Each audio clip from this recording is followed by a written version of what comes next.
So guys, कल Friday था जिसके साथ हमें फाइनली जो है वांडाविजन का थर्ड एपिसोड देखने को मिल गया। हम फ्राइडे का इंतजार अब इस तरह से कर रहे हैं जिस तरह से हम कभी सैटरडे या संडे का किया करते थे, लेकिन ये हमारा इंतजार बिल्कुल वर्थ इट रहा क्योंकि इसके साथ हमने जो है एपिसोड 3 के अंदर वांडाविजन के कुछ चीज़ों को बहुत तेजी से बदलते हुए देखा है। जिस तरह बहुत सारे लोगों को फर्स्ट 2 एपिसोड से काफ़ी ज़्यादा शिकायत थी कि वो बोर है, उसमें कोई एक्शन नहीं है, कोई मज़ा नहीं आ रहा है, सिर्फ कॉमेडी भरी हुई है। लेकिन एपिसोड 3 के साथ ये सारी की सारी चीज़ें बहुत जल्दी बदलते हुए नजर आ रही हैं। इसके अंदर हमने देखा कि किस तरह से वांडा जो है अपनी रियलिटी के ऊपर काबू पाने की कोशिश कर रही है, अपने बच्चों को जो है इस दुनिया में लाना चाह रही है।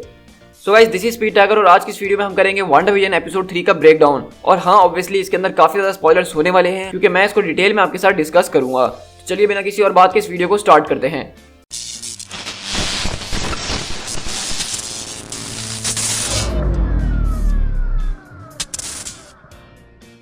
अगर हम वांडाविजन के ओपनिंग सीक्वेंस की बात करें तो वो बिल्कुल एक 70s टेलीविजन के ज़माने की तरह हुआ है। जिस तरह आप जानते हैं कि हर एक एपिसोड के अंदर हमें हर एक एरा देखने को मिला है जो कि 1950 से शुरू हुआ, फिर 60s में, और अब थर्ड एपिसोड 70s के अंदर है। और हमने इसके इंट्रो के अंदर ये बात साफ देखी थी कि वांडाविजन कलर्स, क्योंकि ये पहला एपिसोड था जो हम कलर में देख रहे हैं, वरना 2 एपिसोड ब्लैक एंड व्हाइट में देख देख के मेरी आंखें तो चुंदी आ गई थी। और इस एपिसोड का मेन आइडिया और जो मेन प्लॉट था वो दरअसल ये था कि वांडा और विजन के बच्चे किस तरह से हो रहे हैं। मतलब ये सवाल तो हम लोगों के दिल में भी मौजूद था कि ये आखिरकार हो कैसे रहा है। मतलब विजन तो यार रोबोट है और वो औरत है, और उन दोनों के बीच मतलब जाने दीजिए, तो ये सब हो कैसे रहा है। तो हमने देखा कि ये सारी की सारी कंफ्यूजन इस एपिसोड के अंदर विजन के दिमाग में भी आई हुई है और वो इस बात को एक्सेप्ट नहीं करना चाह रहा है कि ये सब हो कैसे रहा है। मतलब 12 घंटे पहले कुछ भी नहीं था और 12 घंटे के बाद वो प्रेग्नेंट है और डॉक्टर ने बताया कि वो 4th मंथ प्रेग्नेंट है। तो ये सब हो कैसे रहा है। लेकिन विजन हम देख रहे हैं कि इन सारी चीज़ों के ऊपर सवाल तो उठा रहा है, लेकिन उस तरीके से नहीं उठा रहा है जिस तरह उसको उठाने चाहिए। वो इस बात को एक्नॉलेज कर रहा है कि कुछ गलत चल रहा है, लेकिन वो उसके ऊपर सवाल नहीं कर रहा है। तो हम देखते हैं कि वांडा जो है वो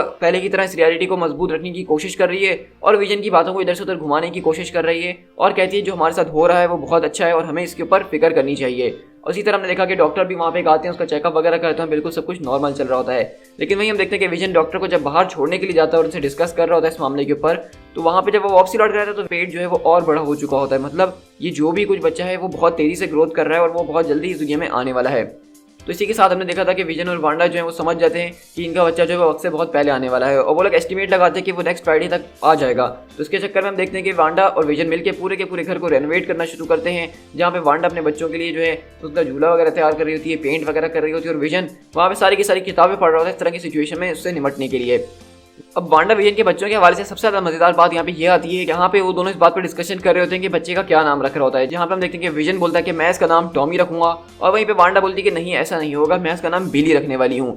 तो इस तरह होता ये है कि आखिर में जो दोनों वो चाह रहे थे बिल्कुल वैसे ही हो जाता है और वांडा विजन के जो है ट्विंस बच्चे पैदा होते हैं। और मैं आपको बताता चलूँ कि कॉमिक्स के अंदर भी इनके दोनों बच्चों का यही सेम नाम था, एक का बिली कैप्लिन और टॉमी शेफर्ड। लेकिन ये नाम कॉमिक्स के अंदर जो है वांडा या विजन ने नहीं रखे थे, बल्कि जो इनके अडॉप्टेड पेरेंट्स थे उन लोगों ने रखे हुए थे। लेकिन हमें यहाँ पे ये बात साफ समझ में आ रही है इनके नाम से कि ये बच्चे कोई और नहीं बल्कि कॉमिक्स से विकेन और स्पीड हैं। अब विकेन के हवाले से अगर मैं आपको थोड़ा सा बताना चाहूँ तो आप समझ लीजिए कि उसके पास वांडा मैक्सिमॉफ जैसी पावर्स हैं, यानी मैजिकल एबिलिटीज हैं, और वहीं पे दूसरी तरफ टॉमी शेफर्ड यानी कि उसका दूसरा भाई स्पीड जो है उसके पास पावर्स हैं क्विक सिल्वर जैसी। तो मुझे आपको ये बात समझाने की जरूरत नहीं है कि इसके अंदर क्विक सिल्वर जैसी पावर्स क्यों हैं। इस एपिसोड के अंदर हमने बहुत कुछ देखा है जो कि हमारे दिमाग को हिला के रख देता है। सबसे पहले हमने इसमें जो चीज़ नोट करी वो ये है कि विजन यहाँ पे सुपर स्पीड के साथ इधर से उधर घूम रहा है। अगर हम बात करें कॉमिक्स एनिमेटेड सीरीज या मूवीज की ही क्यों ना, तो उसमें विजन के पास कभी भी सुपर स्पीड नहीं थी। हाँ, वो उड़ सकता है, काफ़ी तेज उड़ सकता है, लेकिन इस तरह से भागना और हर चीज़ को सुपर स्पीड में करना ये इसकी एबिलिटीज़ नहीं थी। तो ऐसा लग रहा है कि वांडा ने यहाँ पे जो ये एबिलिटीज़ उसको दी हैं ताकि वो अपने भाई पीतरो को याद रख सके।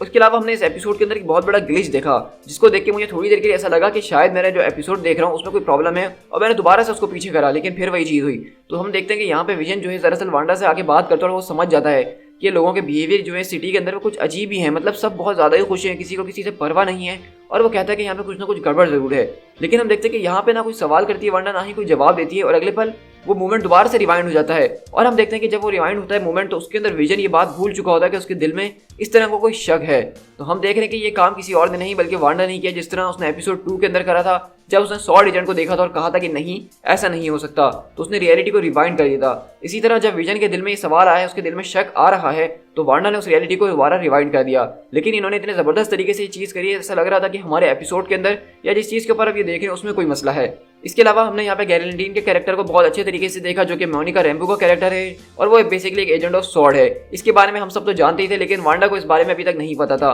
और जब वो घर में आती है तो उसी टाइम वांडा जो है प्रेग्नेंट होती है, जिसको देख के वो काफ़ी और रिएक्ट करती है, लेकिन फिर उसके ट्विंस बच्चे पैदा हो जाते हैं। तो हम बच्चों की बात ऑलरेडी कर चुके हैं, हम यहाँ गेरेल्डीन की बात करेंगे, क्योंकि हम देखते हैं कि जब वो वांडा के साथ खड़ी हुई उसके बच्चों को देख रही होती है तो वांडा इस बात का जिक्र करती है कि वो भी एक ट्विन है, उसका भी एक भाई कभी हुआ करता था जिसका नाम पीतरो था। और ये देख के वो जो है रोना शुरू कर देती है और सोकोवियन जबान में एक गाना गाने लगती है और उसकी आवाज़ देख के एक हॉन्टेड सी फीलिंग आ रही होती है। लेकिन यहीं पर हम देखते हैं कि गेरेल्डीन जो है वो ये कहती है कि हाँ, तुम्हारा भाई पीतरो था जिसको ऑल्ट्रॉन ने मार दिया था। सही कहा मैंने। तो हमें यहाँ से जो है पीतरो का नाम बहुत टाइम बाद सुना है एमसीयू के अंदर, लिटरली एज ऑफ अल्ट्रॉन के बाद पहली बार सुना है। और यहाँ पे हम देख रहे हैं कि मैनिक्योर रैम्बो ने अपना जो है कवर ब्लोन कर दिया है, उसको ऐसा नहीं करना चाहिए था। लेकिन वहीं पे वांडा पीछे पलटती है और कहती है कि तुमने अभी क्या कहा। तो वहीं पे गेरेल्डीन उसकी बात पलटने की कोशिश करती है, लेकिन वांडा समझ गई है कि इसको कुछ ना कुछ पता है और ये हमारी रियलिटी में से नहीं है। और उसके साथ साथ हमने ये भी देखा था कि हर्ब और एग्नेस जो थे ये दोनों मिलके जो है विजन को गेरेल्डीन के बारे में बता रहे थे कि वो यहाँ से नहीं है, मतलब उसके अंदर कोई चीज़ ऑड है, उसको यहाँ पे कोई घर वगैरह भी नहीं है और वो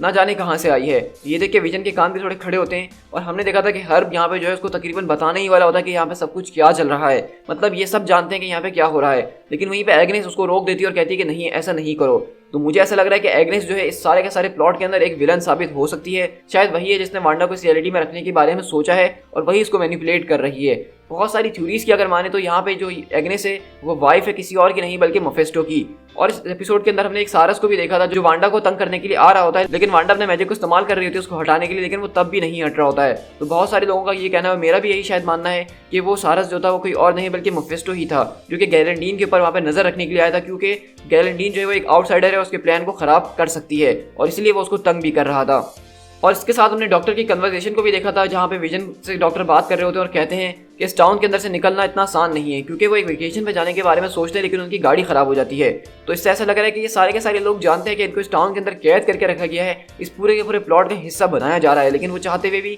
कुछ नहीं कर सकते हैं। लेकिन विजन को जब इस तरह की कोई भी चीज़ याद आती है तो वांडा उस रियलिटी को फौरन से रिवाइंड कर देती है ताकि उसके दिल में कोई शक ना आ सके। लेकिन अगर हम बात करें मैनिक्योर रैम्बो यानी गेरेल्डीन के कैरेक्टर के ऊपर, तो वांडा को जब ये बात पता चलती है तो वो सीधा उठा के उसको अपनी रियलिटी से बाहर फेंक देती है, मतलब लिटरली उसने उसको अपनी टीवी स्क्रीन से निकाल के बाहर फेंक दिया है। और यहाँ पे हमें जो ट्रांसलेशन दिखाएगा ये 1/1 एस्पेक्ट रेशो से 16/9 होते हुए, तो ये इस बात को हमें बता रही है कि 1/1 जो रेशो थी वो टेलीविजन रेशो थी जिसके अंदर हम वो रियलिटी देख रहे थे, और जब वो रेशो चेंज हुई 16/9 पे तो वो हमारी स्टैंडर्ड रेशो है जिसके अंदर हम इस दुनिया को बेसिकली देखते हैं। तो मतलब वो एमसीयू वाली रियलिटी है और वांडा ने जो है मोनिका रैम्बो को अपनी रियलिटी से निकाल के ओरिजिनल एमसीयू रियलिटी में भेज दिया है, जहाँ पर हम देखते हैं कि अगले पल वहाँ पे बहुत ज़्यादा शॉर्ट के एजेंट आ जाते हैं और हमने देखा है कि उस रियलिटी के बाहर लिटरली एक बहुत बड़ा कैंप लगा हुआ है। और इससे सच कहूँ तो मुझे बिल्कुल वैसी फीलिंग आ रही थी जैसे हमने थॉर के पार्ट 1 में देखा था, जब थॉर का हैमर गिरता है और एजेंट ऑफ शील्ड उसके चारों तरफ आके इसी तरह का कैंप बना लेते हैं और उस पर रिसर्च करना शुरू करते हैं। तो हम देख सकते हैं कि यहाँ पे चारों तरफ एक रियलिटी बनी हुई है और इस शॉट के अंदर हम उसको बहुत अच्छे तरीके से देख सकते हैं, एक टीवी रियलिटी ब्लू, रेड और ग्रीन के अंदर,